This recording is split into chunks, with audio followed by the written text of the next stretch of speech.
नमस्कार विद्यार्थियों। आज हम अर्थ की दृष्टि से वाक्य भेद, जिसे आप लोगों ने पूर्व में भी वीडियो भेजा गया था, जिसमें आप लोगों ने अर्थ की परिभाषा और अर्थ की दृष्टि से वाक्य के कितने भेद अंग होते हैं और विधानवाचक, निषेधवाचक, प्रश्नवाचक और इच्छावाचक इनकी परिभाषा और इनके उदाहरण के बारे में आप लोगों को प्राप्त हुआ होगा और आप लोग इसे समझे भी होंगे। अब आज आप लोगों को आज्ञावाचक, संकेतवाचक, संदेहवाचक और विस्मयवाचक के बारे में यहाँ पर बताया जाएगा। तो सबसे पहले एक बार पुनः अर्थ की दृष्टि से वाक्य भेद। वास्तव में वाक्य क्या होता है? शब्दों का ऐसा सार्थक शब्द समूह जो व्याकरणिक नियमों के अनुसार व्यवस्थित हो और पूर्ण आशय प्रकट करने में समर्थ हो, उसे वाक्य कहा जाता है। उदाहरण के रूप में जैसे मुनि ने यज्ञ किया। अब वाक्य के अंग कितने होते हैं?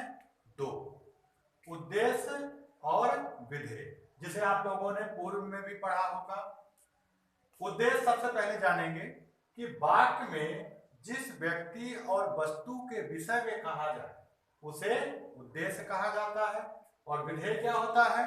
कर्ता के बारे में जो बताया जाए उसे विधेय कहा जाता है। उदाहरण के तौर पर जैसे मान लीजिए मोहिनी, यहाँ पर क्या है? उद्देश्य, और बाजार गई क्या है? उसका विधेय। दूसरा एक और एग्जाम्पल भी ले सकते हो कि मोहन स्कूल गया, तो मोहन यहाँ पर क्या होगा? उद्देश्य, और विधेय क्या बनेगा उसका? स्कूल जाना। अर्थ की दृष्टि से वाक्य के कितने भेद होते हैं? 8। 4 भेद आप पूर्व में पढ़ चुके हुए हैं। अब आज हम पढ़ेंगे आज्ञावाचक। आज्ञावाचक का क्या अर्थ होता है? कि जिन वाक्यों में आज्ञा, अनुमति, अनुरोध का भाव प्रकट होता हो, जिन वाक्यों में आज्ञा, अनुमति या अनुरोध का भाव प्रकट होता हो, उन्हें आप क्या कहते हो?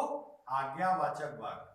जैसे उदाहरण के तौर पर क्या बोलो? कैसे? पहला उदाहरण कि तुम कक्षा से बाहर निकल जाओ। दूसरा, पत्र का उत्तर शीघ्र देना। तीसरा, यदि आप अनुरोध करें तो क्या क्या आप उदाहरण बोलेंगे? कल तक अवश्य आ जाना। तो जिन वाक्यों में आज्ञा या अनुमति या अनुरोध का बोध होता है उन्हें आप कौन सा वाक्य कहते हैं? आज्ञावाचक वाक्य। अब दूसरा है संकेतवाचक। संकेत का मतलब क्या होता है? कि जिन वाक्यों में एक क्रिया दूसरी क्रिया पर निर्भर रहती है, मतलब पहली क्रिया अपने आप में पूर्णतः समर्थ नहीं होती है, तो जिन वाक्यों में एक क्रिया दूसरी क्रिया पर निर्भर रहे उसे संकेतवाचक वाक्य कहा जाता है। जैसे इन वाक्यों में वाक्य के प्रारंभ में अगर और यदि शब्दों का प्रयोग भी किया जाता है। जैसे एग्जाम्पल में वर्षा होती तो फसल अच्छी होती, यदि तुम मेहनत करते तो पास हो जाते, ठीक? सूर्य निकलेगा तो ठंड दूर होगी। ये किन वाक्यों का उदाहरण बोल रहा हूं मैं? संकेतवाचक वाक्य का। अब तीसरा है संदेहवाचक।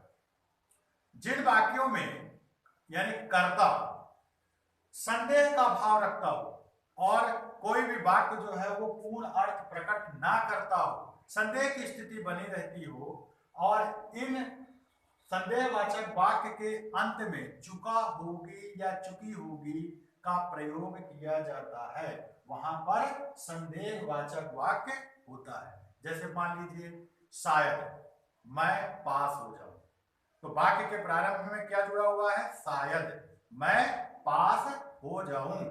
दूसरा इसी में एक और बताता हूं कि शायद कल हो सकता है कि कल तक वह पहुंच जाए, परंतु यह गलत हो जा रहा है, तो इसमें आप दूसरा आप क्या बनाओगे? कि कल तक वह पहुंच चुका होगा। मतलब यहाँ पर पूरी तरह से श्योर नहीं किया जा रहा है, यानी कहीं ना कहीं यहाँ पर संदेह का भाव प्रकट हो रहा है और पूरी तरह से वाक्य व्यक्त करने में असमर्थ है। अंतिम है विस्मयवाचक। इसे उद्गारवाचक नाम से भी जाना जाता है। जिन वाक्यों में हर्ष है, शोक है, घृणा है और क्रोध है, भय, विस्मय का बोध होता हो उसे विस्मयवाचक वाक्य कहते हैं। वाक्य के प्रारंभ में विस्मय बोधक चिन्ह का प्रयोग करके और वाक्य को बनाया जाता है। जैसे अरे तुम कब आए। इसी में एक दूसरा भी बना सकते हो, वाह आज तुमने बहुत अच्छा खेला। आज तुमने बहुत अच्छा खेला। इसी में एक तीसरा आप बनाना चाहो तो हाय मैं तो मर गया। इस तरह सभी विद्यार्थियों को अर्थ की दृष्टि से वाक्य भेद अच्छे तरह से समझ में आ गया होगा। जब ऑनलाइन क्लास होगी, यदि कहीं पर डाउट की स्थिति होती है तो पुनः एक बार इस वाक्य के बारे में चर्चा करें।